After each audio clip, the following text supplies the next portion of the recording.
네, 그러면 오늘은 이제 항상 제가 과학을 학생들한테 가르칠 때 가장 기본적인 게 이 이제 원자하고 분자에 대한 개념이에요. 그러니까 원자와 분자에 대한 개념을 잘 알면은 과학은 아주 쉽다. 이제 이렇게 볼 수가 있습니다. 이게 일종의 이제 기초 다지기죠. 기초. 그러니까 우리가 건물을 지을 때 작은 건물을 짓든지 아니면 큰 건물을 짓든지 이 땅을 다 잘 다져야 되잖아요. 그죠? 이게 잘 안 다져 있으면은 이게 이렇게 기울 수가 있거든요. 그럼 이제 무너지게 되거든요. 그러니까 이제 치유나 영양이나 여러 가지 공부를 하는 분들이 이 기초가 안 돼 있어서 깊게 공부를 못 하는 경우가 많아요. 그러니까 여러 가지 정보는 알아요. 뭐 오메가3가 좋다, 뭐 셀레늄을 먹어야 된다. 이런 이제 기본적인 정보들을 많이 알거든요. 이제 좀 다르게 표현하자면 좀뭐 잡다한 지식을 많이 알고 계세요. 근데 그것이 엮이지가 않는 거예요. 왜 그러면 오메가3가 뭐냐? 오메가6와 오메가3의 차이가 뭐냐? 기본적으로 분자 구조에서 기본적으로 나와야 되거든요. 근데 그런 거를 그릴 수가 없는 거예요. 그러다 보니까 이제 한계가 있는 거죠. 깊이 있게 자기가 공부를 하는 데 있어서 한계를 느낄 수밖에 없어요. 그럼 그런 한계가 어디서 비롯되냐 하면은 바로 오늘 수업하는 내용에서 한계가 이제 있는 거예요. 그렇기 때문에 오늘 수업은 모든 과학에 있어서 아주 핵심적이고 기초적이고 가장 중요한 거예요, 사실은. 그래서 오늘 수업을 잘 들으시고 혹시라도 수업 내용 중에 이해가 안 가시면 수업 중간에 상관없으니까 마이크를 켜셔가지고 잠깐 하고 질문을 하셔도 됩니다. 아시겠죠? 왜냐면 제가 네, 설명을 명확하게 못 드릴 수도 있는 거거든요. 그러면 한 분이라도 이해가 안 가시는 분은 다른 분이 또 이해가 안 갈 수도 있는 거예요. 그러니까 주저하지 마시고 질문하셔도 됩니다. 어,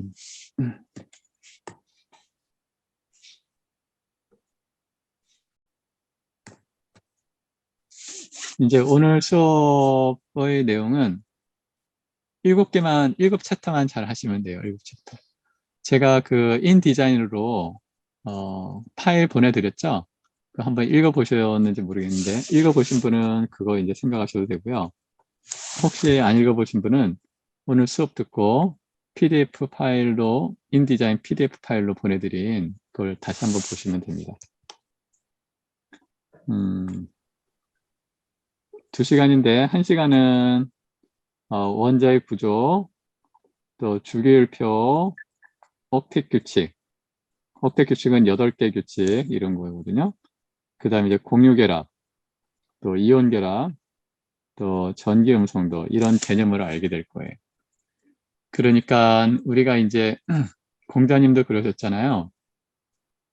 학문을 하는 데 있어서 제일 먼저 하는 게 필야 정야라. 그러니까 무슨 말이냐면 단어의 뜻을 아는 거예요. 단어 뜻.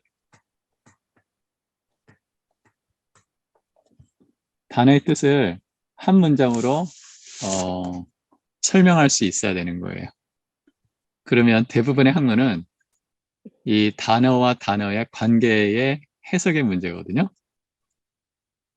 그래서 단어 뜻을 아는 거예요. 오늘은 앞으로도 마찬가지로 원자, 좀 이따 배우겠지만 원자는 물질을 구성하는 가장 작은 입자, 이렇게 간단하게 정의를 할 수가 있어야 되는 거예요. 그 다음에 두 번째는 이제 전자쌍 반발 원리. 또 전자쌍 반발 원리에서 분자 구조가 이제 설명이 되거든요. 그 다음에 이제 이 수소결합을 한다는 거. 이런 걸 이제 공부를 하게 될 거예요. 물은 우리 이제 인체의 경우 태어나는 애기의 80%를 차지하잖아요. 그죠? 성인이 되면 70%, 노인이 되면 60% 이렇게 해서 노화는 물이 빠져나가는 현상이다 이렇게 이야기하는 사람도 있기 때문에 이 물에 대한 이해는 사실 생물학 현상의 절반을 차지한다. 이렇게 주장하는 사람도 있어요. 그 핵심이 수소결합이다. 이제 이렇게 이야기할 수 있습니다. 그 다음에 이제 앞서 배운 것들을 근거로 해서 탄수화물, 단백질, 지질이 어떻게 구조를 가지고 있냐 라는 걸 배우게 될 거예요. 그런데 항상 구조는 뭐와 같이 다니냐면 기능과 함께 다니는 거예요. 예를 들어서 뭐 자동차가 있다. 바퀴가 있어요. 바퀴 구조는 동그랗잖아요. 그죠? 동그랗다는 자체가 기능을 내포하고 있는 거거든요.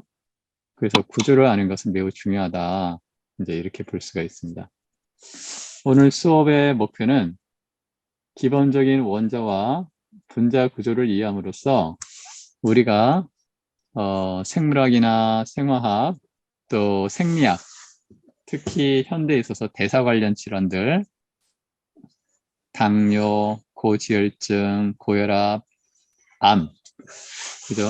골다공증, 요즘에 신장질환 이런 것들을 이해하는데 기본적인 탄수화물, 단백질, 지질의 분자 구조와 생화학적 특징, 생리를 이해하는데 기초를 잡는다. 이제 이렇게 볼 수가 있습니다.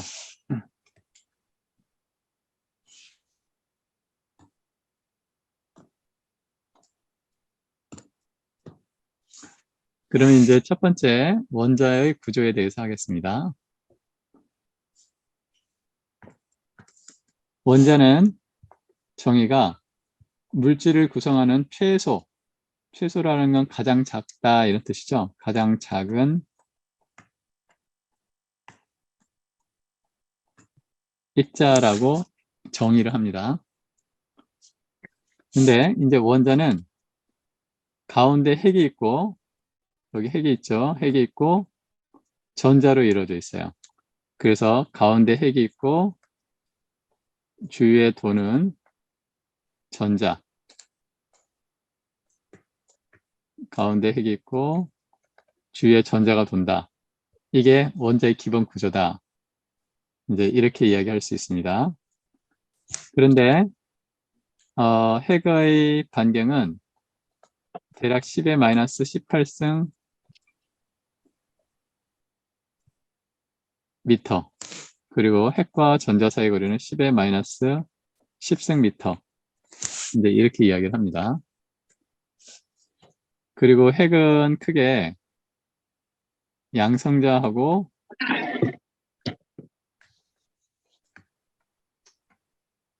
중성자로 이루어져 있다. 이렇게 이야기합니다. 그러니까 양성자와 중성자는 크기와 질량이 비슷하다고 이야기해요. 양성자와 중성자는 크기와 질량이 유사해요. 그런데 차이는 양성자는 플러스 전하를 가지고 있고 중성자는 전하가 없어요.